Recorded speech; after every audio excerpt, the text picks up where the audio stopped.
As Code had guessed, they came back to the Waystone the next night for dinner and drinks. There were a few half-hearted attempts at stories, but they died out quickly. No one was really in the mood. So it was still early in the evening when the discussion turned to matters of greater import. They chewed over the rumors that had come into town, most of them troubling.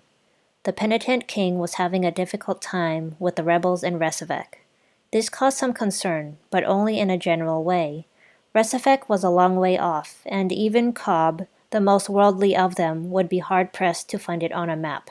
They discussed the war in their own terms. Cobb predicted a third levy tax after the harvests were in. No one argued, though there hadn't been a 3-bleeder year in living memory. Jake guessed the harvest would be good enough so the third levy wouldn't break most families, except the Bentleys, who were on hard times anyway, and the Orisons, whose sheep kept disappearing, and Crazy Martin, who had planted all barley this year. Every farmer with half a brain had planted beans. That was one good thing about all the fighting. Soldiers ate beans, and prices would be high.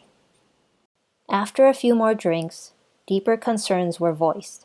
Deserter soldiers and other opportunists were thick on the roads, making even short trips risky. The roads were always bad, of course, in the same way that winter was always cold. You complained, took sensible precautions, and got on with the business of living your life. But this was different. Over the last 2 months, the roads had become so bad that people had stopped complaining. The last caravan had 2 wagons and 4 guards. The merchant had been asking 10 pennies for half a pound of salt, 15 for a loaf of sugar. He didn't have any pepper or cinnamon or chocolate. He did have 1 small sack of coffee, but he wanted 2 silver talents for that. At first people laughed at his prices. Then, when he held firm, folk had spat and cursed at him. That had been 2 span ago, 22 days. There had not been another serious trader since, even though this was the season for it. So despite the third levy tax looming large in everyone's minds, people were looking in their purses and wishing they'd bought a little something, just in case the snow came early. No one spoke of the previous night, of the thing they had burned and buried. Other folk were talking, of course. The town was alive with gossip. Carter's wounds ensured that the stories were taken half seriously, but not much more than half. The word demon was being spoken, but it was with smiles half hidden behind raised hands. Only the 6 friends had seen the thing before it was burned. One of them had been wounded, and the others had been drinking. The priest had seen it too, but it was his job to see demons.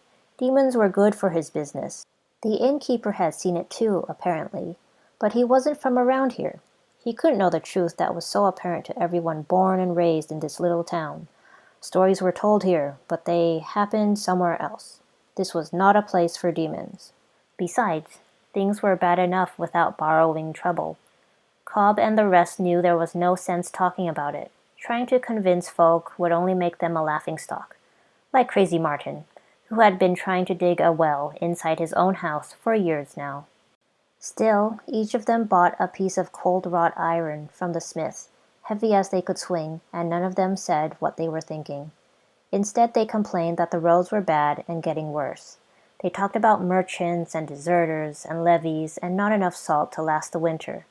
They reminisced that 3 years ago, no one would have even thought of locking their doors at night, let alone barring them. The conversation took a downward turn from there, and even though none of them said what they were thinking, the evening ended on a grim note. Most evenings did these days, times being what they were.